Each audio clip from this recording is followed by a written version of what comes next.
17-year-old boy is now facing murder charges in a 2025 murder and armed robbery of another 17-year-old boy in Wicker Park. This happened back on November 15th on Honore in Milwaukee. The 17-year-old was arrested on Saturday after being identified as one of the offenders in that shooting. There's no word yet on any other suspects facing charges. Hey, what you want, chat? We got another vlog today. We downtown right now, I ain't gonna lie. I'm waiting on my black truck driver to get back. I'm in the bathroom right now. I'm in the backseat cooling, waiting on my black truck driver to get out the bathroom. I don't know if he taking a 1 or a 2. I don't know how long I'm finna be here. That tool was a key fob device car thieves used to steal rides, and a 17-year-old named Xavier died over it. He was led into a dark alley by people he called friends, and what one of them said over his body is ice cold. Let me put you all the way on, because this one is wild, even by Chicago standards. A young man with a real future got led into a dark alley by people he trusted, then robbed and shot dead over a little device most folks have never even heard of. The person at the center of it was not some faceless shooter. He was a TikTok name who built a whole brand off flexing fast cars and fat stacks of cash, while prosecutors say all that flash was really tied to stealing. The coldest part is what one of the accused said while standing over the body, and we are getting to that. But you have to understand the world these kids were living in first. That world is Chicago's car theft scene, where young dudes boost high-end rides and then turn the proceeds into clout online. Xavier Coletti was 17 and lived in the 2600 block of West Augusta Boulevard, right near Wicker Park, and as much as his family loved him, he was tied into that same scene. Court records show Xavier had once been arrested together with one of the same dudes now charged in his killing, both of them caught in a stolen vehicle. So these were not strangers who just crossed paths. They ran in the same circle, and that circle is what ended up getting him killed. What's the word, chat? Y'all can't see we outside. This is all 13, 12, 13. Hey, for some reason, it's not cold, none of that. It ain't too hot. I don't know, folks. Like when I breathe, the little echo don't come out. You see that, folks? You know, it's like regular weather. It's like 50 degrees, bro. Nah, I'm exaggerating, but I ain't gonna lie. It ain't that cold out here. You know, you don't need your hand warmers today. You can just come out here. You throw a little Nike Tech on, fuck around, do that on real. Hey, but y'all know I'm finna go to school, get this work done. I'm gonna catch y'all young boys. The main name here, the one this video is really about, is Dalvea White, 18, known online as Vino or Lil Vino. On TikTok, this kid had a whole lane, posting himself flexing high-end cars like Hellcats and Trackhawks and stacks of cash like he had life all figured out. And plenty of people watching back then were already side-eyeing it. And that right there is the whole point. TikTok money does not pay for that kind of lifestyle, and prosecutors say what was really funding it was a stolen car operation, with the videos serving as a highlight reel for it. Then you have the third person in this, Melvin Thomas, 17, and he walked into this with a long history already behind him. Thomas had been in and out of the juvenile system for years, starting with a 2022 case for having a stolen vehicle, and then in January 2025 he got caught fleeing a stolen car that had just been used in an armed robbery, pleaded guilty to a gun charge, and got probation. Not long after that, he was picked up again for another stolen car and got probation a second time, and he was still on both of those probations on the night Xavier died. So you have two young men who lived and breathed the car theft life, which brings us straight to what they were really after. It all comes down to one small gadget called a ProPad, a real locksmith tool used to program car key fobs. In the right hands, it is completely legit, but in the wrong hands, it turns into a master key for stealing modern cars. Xavier had one of these devices, and that is exactly what prosecutors say got him lured to his death. The way it works on the street is simple and scary, because a thief breaks a window or pops a door, plugs the device into the port under the dash, and within a minute or two, it programs a fresh key for that car. There is no smashing the ignition and no hot wiring like the old days, just plug it in and pull off, which is why a tool like that is worth real money and why somebody would do something this crazy to get their hands on one. These devices are not cheap or easy to come by either, because they're built for licensed locksmiths who use them for what the trade calls all keys lost jobs, basically making a brand new working key when every original one is gone. That is real, skilled work when it's being done the right way, but it's also exactly what makes a stolen one. Damn! Hold on, gang. What this is, gang? Where you get this from, gang? Car, alright, I'm in the whip, gang. My bad. Hold on, I'm finna get in, gang. I'm in this bitch. Make it a hit con. Alright. Hey, take the bitch con, make it a hit con. Alright, I'm recording, blood. Hey, yo, my dear. Hey, dog of this bitch. Damn, oh, back. One's so dangerous because it lets a thief walk up to a nicer car, a Dodge, a Jeep, a Hellcat, the same kind of rides Vino was flexing all over his page, and be gone in a couple of minutes. Tools like this get bought, sold, and passed around theft crews online, and once one is floating around in that world, just about every car parked nearby turns into a target. So here's how the trap got set, and it's cold. On the night of November 15th, 2025, messages on one of Xavier's Instagram accounts were going back and forth with a number that traced back to a grandparent of Thomas. They arranged a meetup, and in those messages, somebody specifically asked Xavier to bring his ProPad. On top of that, prosecutors say there were separate messages between White and Thomas, where the two of them were planning to rob Xavier. So while Xavier thought he was pulling up to link with the homies, they were already plotting on him. And that is what makes the whole thing so grimy, because to Xavier, this probably felt like a normal late-night link, maybe a quick sale or a trade with people he already knew and trusted. He had no real reason to think the same homie asking him to bring the ProPad was walking him straight into a robbery. Alright, I'm coming back to my black. I just got my aloe. I'm gonna get back in the car right now. I know you. Alright, I'm done. Let's get it. Quick jog. See what's to this. I'm gonna wear it like a different day or something. Alright, I'm back in the room. I'm trying it on right now. I'm gonna show y'all how it look. Ain't gonna lie, the jacket a little tiny bit too big, but my pants, they decent. I low-key like it, I ain't gonna lie. I don't know when I'm gonna wear it though. Then came the alley, and one detail about it hits different.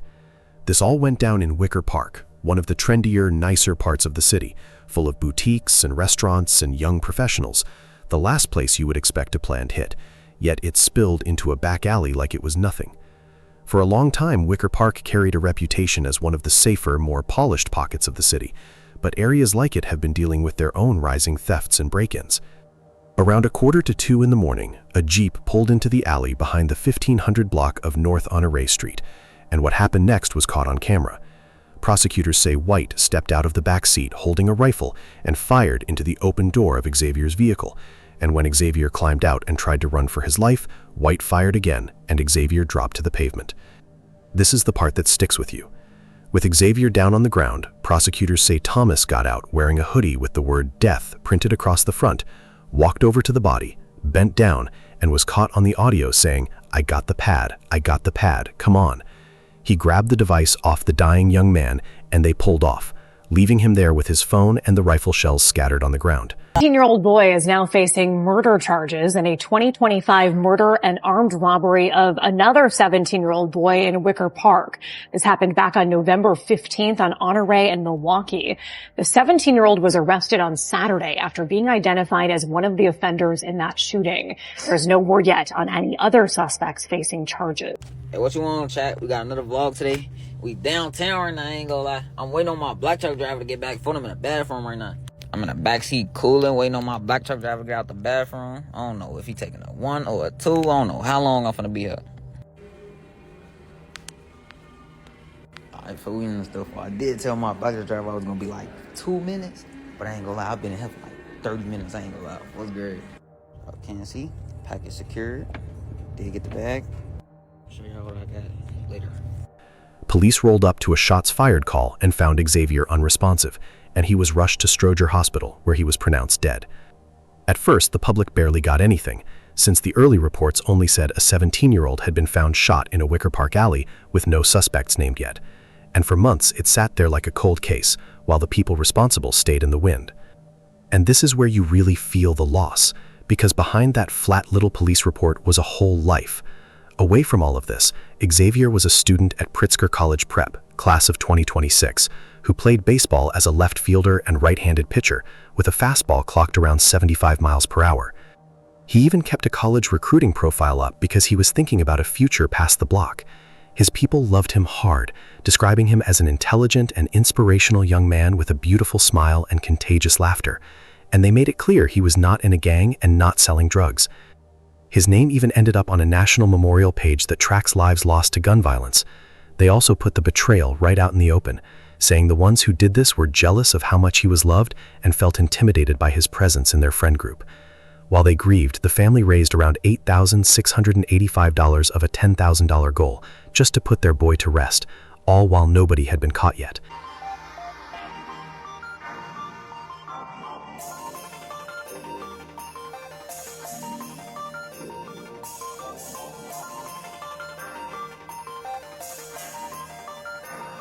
We about to.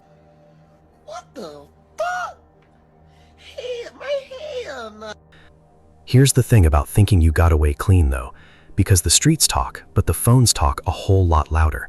What really cracked this case open was not a witness on the corner, it was digital evidence, and a whole lot of it. Detectives had that surveillance footage from the alley, showing the Jeep, the shooting, and Thomas walking up to grab the device. And they had cell phone location data putting both White and Thomas right there at the scene. Then, in a move that is almost hard to believe, investigators matched that death hoodie from the footage to a video Thomas had posted on his own social media wearing the exact same hoodie.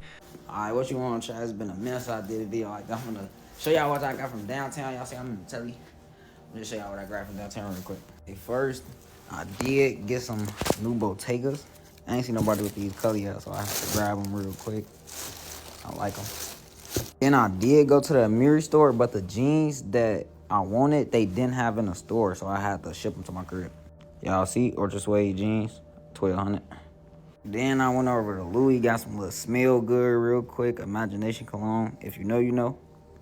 Then I got this little beanie. I ain't gonna lie, fuck with this, you know. I have to throw it on real quick. Don't say nothing about it. You know, I have to throw it on real quick. Thirsty. According to the people recapping this case as it spread, Vino went right back on TikTok afterward and showed off the very tool that was taken. And this is the bigger trap a lot of these young dudes keep falling into, because they take the come up and turn it into a brand, posting the cars, the cash, and the wins for the whole world to see while they chase likes and a name. The problem is that the same posts that build the clout also build the case, since every flex is basically a receipt, and every video is a witness that never forgets a thing. People online even started talking about it like a kind of curse, where the louder you shine off this life, the faster it drags you toward a cell or a casket, and Vino lived that out almost step for step. The wildest piece, though, came from White himself, and not even from this case directly. Back in February 2026, White got picked up in a whole separate situation out in the suburbs when Burr Ridge police pulled over an Uber he was riding in. It was just before 6 in the morning when officers spotted that car and made the stop, with White sitting in the back seat, and when they searched him, things got serious quick.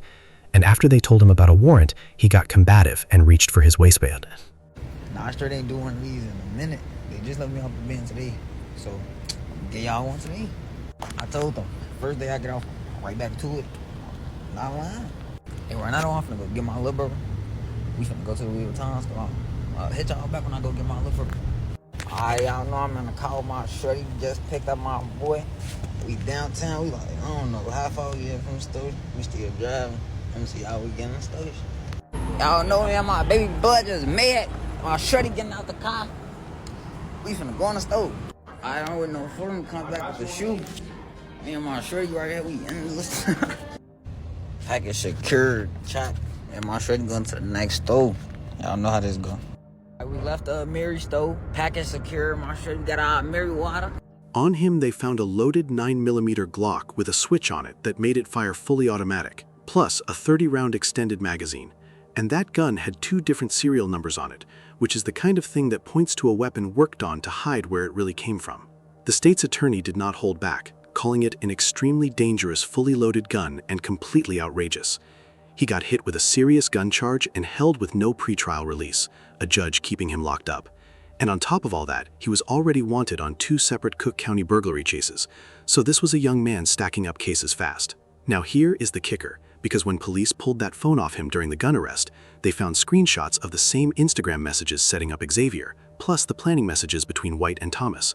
So the very phone he was carrying basically tied him right back to the murder. By mid-June 2026, both White and Thomas were charged with first-degree murder and armed robbery, with White already locked up on that gun case when the murder charges landed on him, and Thomas ordered detained after his hearing. And even though Thomas was still a minor, the charges here are heavy enough that he is being handled as an adult, which is how Illinois tends to treat murder cases at that age. Nah, I straight ain't doing one of these in a minute. They just let me off the bench today, so I'm gonna get y'all one today. I told them, first day I get off, right back to it. Not lying. Hey, right now I'm finna go get my little brother. We finna go to the Louis Vuitton store. I'll hit y'all back when I go get my little brother. Alright, y'all know I'm gonna call my shorty. Just picked up my boy. We downtown. We like, I don't know how far we is from the store. We still driving. Let me see how we getting the store. Y'all know me and my baby bud just made. My shorty getting out the car. We finna go on the stove. I don't with no for him to come back with the shoe.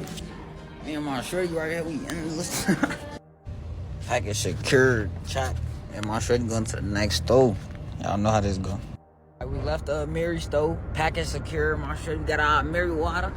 Hey, what you want, chat? We got another vlog today.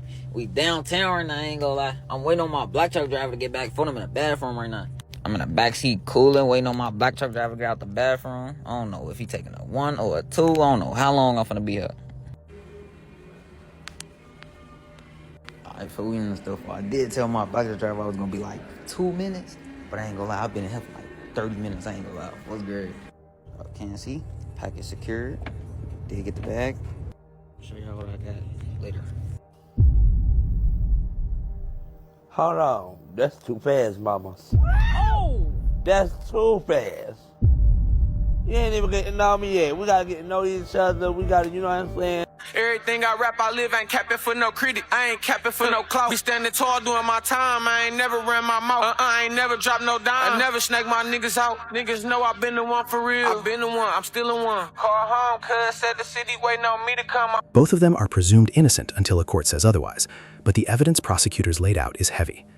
And if you think this is just a one-off, it really is not, because this is a pattern in Chicago where the car theft life keeps turning deadly.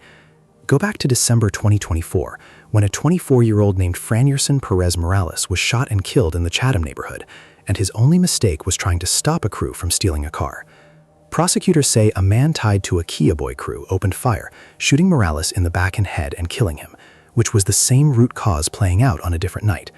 The man they charged was 39 years old, way older than the teenagers you usually picture in this stuff, and he came into it carrying a prior attempted murder conviction from 2007 and an active federal warrant on gun charges.